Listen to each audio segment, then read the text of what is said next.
Doctrine of Part Performance. Section 53A of transfer of property act 1882 doctrine of part performance recognise ചെയ്തിട്ടുള്ളത്. ഈ doctrine of part performance എന്ന് വെച്ചാൽ രണ്ട് വ്യക്തികൾ തമ്മിൽ ഒരു എഗ്രിമെന്റ് വെക്കുകയാണ്. അതിലൊരാൾ ആ എഗ്രിമെന്റിനനുസരിച്ച് ആക്ട് ചെയ്യുമ്പോൾ മറ്റേ വ്യക്തിക്കും ഈ എഗ്രിമെന്റിനനുസരിച്ച് പ്രവർത്തിക്കാനുള്ള ഒബ്ലിഗേഷൻ ഉണ്ട്. അപ്പോൾ മറ്റേ വ്യക്തി ഇത് ഡിനേ ചെയ്താലോ അല്ലെങ്കിൽ ഫ്രോഡുലന്റ് ആയിട്ട് അയാളുടെ ഡ്യൂട്ടി ഫുൾഫിൽ ചെയ്യാൻ ഡിനേ ചെയ്താലോ doctrine of part performance apply ചെയ്ത് എഗ്രിമെന്റിനനുസരിച്ച് നിന്ന് ആളുടെ ഇൻട്രസ്റ്റ് സേഫ് ഗാർഡ് ചെയ്യാൻ പറ്റും. ഇനി ഇതിനൊരു ഇലുസ്ട്രേഷൻ നോക്കാം. എക്സ് എന്ന് പറയുന്ന വ്യക്തി വൈയുമായിട്ട് ഒരു കോൺട്രാക്റ്റിൽ ഏർപ്പെടുന്നു. എക്സിന്റെ ഫ്ലാറ്റ് വൈക്ക് കൊടുക്കാം എന്നാണ് കോൺട്രാക്ട്. അതുകൊണ്ട് വൈ കുറച്ച് എമൗണ്ട് കൺസിഡറേഷനായി കൊടുത്തു. പിന്നെ വൈ പൊസഷൻ ഏറ്റെടുത്തു.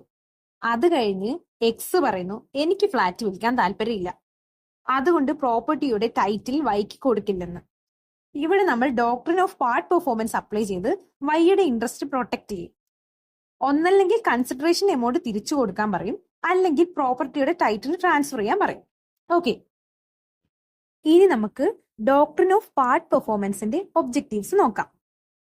ഫസ്റ്റ് വൺ, ഒരു കോൺട്രാക്റ്റിൽ ട്രാൻസ്ഫറും ട്രാൻസ്ഫറിയും അവരവരുടെ ഭാഗങ്ങൾ കോൺട്രാക്റ്റിൽ പറയുന്നത് പോലെ ഫുൾഫിൽ ചെയ്യിക്കാൻ ഈ ഡോക്ട്രിൻ സഹായിക്കുന്നു. സെക്കൻഡ് വൺ, ഈ ഡോക്ട്രിൻ ട്രാൻസ്ഫറിയുടെ പ്രോപ്പർട്ടി ഓണർഷിപ്പ് റൈറ്റിനെ പ്രൊട്ടക്ട് ചെയ്യുന്നു. തേർഡ് വൺ, ഇന്നസെന്റ് ആയിട്ടുള്ള ട്രാൻസ്ഫറീസിനെ ഫ്രോഡുലന്റ് ആയിട്ടുള്ള ആക്ട് വഴി പറ്റിക്കാൻ നോക്കുന്ന ഈ ട്രാൻസ്ഫറേഴ്സിനെ ആ ആക്ടിൽ നിന്നും പ്രിവെന്റ് ചെയ്യാൻ ഈ ഡോക്ട്രിൻ ഹെൽപ്പ് ചെയ്യുന്നു.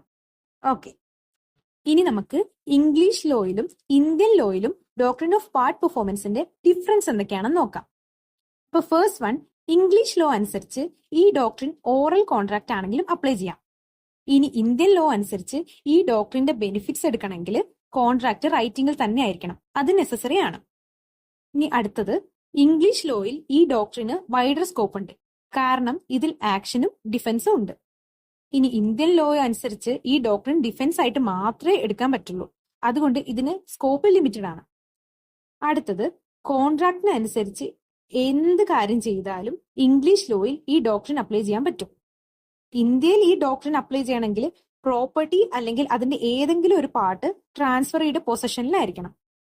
അടുത്തത്, ഇന്ത്യൻ ലോ പോലെ അല്ല ഇംഗ്ലീഷ് ലോയിൽ ഈ ഡോക്ട്രിൻ ഒരു സ്റ്റാറ്റ്യൂട്ടിലും മെൻഷൻ ചെയ്തിട്ടില്ല, പക്ഷേ പാർട്ടീസിന് ഈക്വൽ റൈറ്റ്സ് പ്രൊവൈഡ് ചെയ്യുന്നുണ്ട്.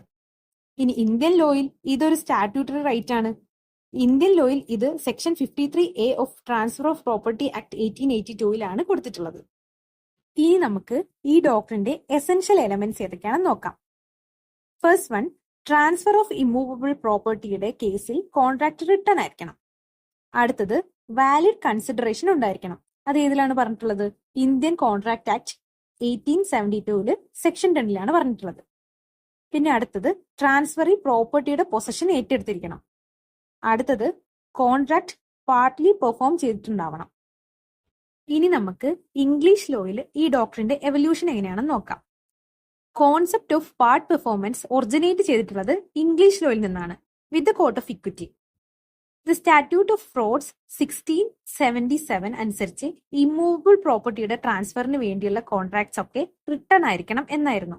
പക്ഷേ ഇത് ജെനുവിനും ഇന്നസെന്റുമായിട്ടുള്ള ട്രാൻസ്ഫറീസിന് കൺസിഡറേഷൻ പേ ചെയ്തിട്ടും ടൈറ്റിൽ ഒബ്റ്റെയിൻ ചെയ്യാൻ സാധിക്കാത്ത ഒരു സിറ്റുവേഷൻ ഉണ്ടാക്കി.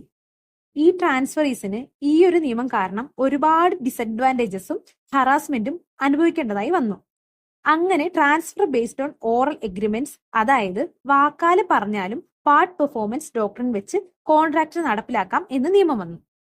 ഇനി ഇന്ത്യയിലെ ഡോക്ട്രിൻ ഓഫ് പാർട്ട് പെർഫോമൻസിന്റെ പൊസിഷൻ എന്താണെന്ന് നോക്കാം.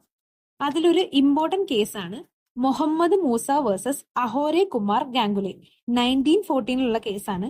ഈ കേസിൽ പ്രിവി കൗൺസിൽ പറഞ്ഞു ലോ ഓഫ് ഇന്ത്യയും ലോ ഓഫ് ഇംഗ്ലണ്ടും സെയിം റൂൾ തന്നെയാണ് ഫോളോ ചെയ്യുന്നത്, ഇന്ത്യൻ ലോ ഇൻകൺസിസ്റ്റന്റ് അല്ല.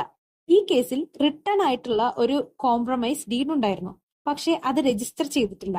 ലാൻഡ് പാർട്ടീസിന് ഡിവൈഡ് ചെയ്യണമെന്നായിരുന്നു ഉണ്ടായിരുന്നത്, പക്ഷെ ആ ഡീഡ് ചലഞ്ച് ചെയ്തു ബിക്കോസ് അത് രജിസ്റ്റർ ചെയ്തിട്ടില്ല. ഈ കേസിൽ privy council doctrine of part performance apply ചെയ്തു. ആൻഡ് പ്രിവി കൗൺസിൽ പറഞ്ഞു ഈ ഡീഡ് റൈറ്റിംഗിൽ ആയതുകൊണ്ട് തന്നെ ഇതൊരു ലീഗൽ ഡോക്യുമെന്റ് ആണെന്ന്. അടുത്തത് ഭയങ്കര ഇമ്പോർട്ടന്റ് ആയിട്ടുള്ളൊരു കേസാണ് GFC ആരിഫ് വേഴ്സസ് റായ് ജഗന്നാഥ്. ഈ കേസിൽ പ്രിവി കൗൺസിൽ പറഞ്ഞു ഡോക്ട്രിൻ ഓഫ് പാർട്ട് പെർഫോമൻസ് ഈ കേസിൽ അപ്ലൈ ചെയ്യാൻ പറ്റുമോ എന്ന് ഡൗട്ടാണ്. കാരണം ടൈറ്റിൽ ക്രിയേറ്റ് ചെയ്യാൻ രജിസ്ട്രേഷൻ വളരെ എസെൻഷ്യൽ ആണ്. ഈ കേസിൽ വെർബൽ കോൺട്രാക്റ്റ് ആണ് ഉണ്ടായിട്ടുള്ളത്. ഈ കേസിൽ ഈ ഡോക്ട്രിൻ ഇന്ത്യയിൽ അപ്ലൈ ചെയ്താൽ ഒരു കോൺട്രവേഴ്സി ഉണ്ടാകും. അതുകൊണ്ട് ഇതിനു വേണ്ടി ഒരു സ്പെഷ്യൽ കമ്മിറ്റി 1927 ഫോം ചെയ്തു. എന്നിട്ട് ആ കമ്മിറ്റി കുറച്ച് റെക്കമെൻഡേഷൻസ് മുന്നോട്ട് വെച്ചു. നമുക്ക് ആ റെക്കമെൻഡേഷൻസ് ഏതൊക്കെയാണെന്ന് നോക്കാം. ഇതിനകത്ത് ഫസ്റ്റ് വൺ, എഗ്രിമെന്റ് എപ്പോഴും റിട്ടേൺ ആയിരിക്കണം. അടുത്തത്, ട്രാൻസ്ഫറി പ്രോപ്പർട്ടിയുടെ പൊസഷൻ ഏറ്റെടുത്തിരിക്കണം. ഇത് പാർട്ട് പെർഫോമൻസിന്റെ ഭാഗമാണ്. പിന്നെ ട്രാൻസ്ഫറി അയാളുടെ പാർട്ട് പെർഫോം ചെയ്യാൻ വില്ലിംഗ് ആയിരിക്കണം. അടുത്തത്, കോൺട്രാക്ട് പാർഷ്യലി പെർഫോം ആയാൽ പാർട്ടീസിന്റെ റൈറ്റ്സ് ആൻഡ് ലയബിലിറ്റി എൻഫോഴ്സിബിൾ ആയിരിക്കും. അടുത്തത്, ഈ ഡോക്ട്രിൻ ഒരിക്കലും ട്രാൻസ്ഫറിയുടെ റൈറ്റിനെ എഫക്ട് ചെയ്യില്ല.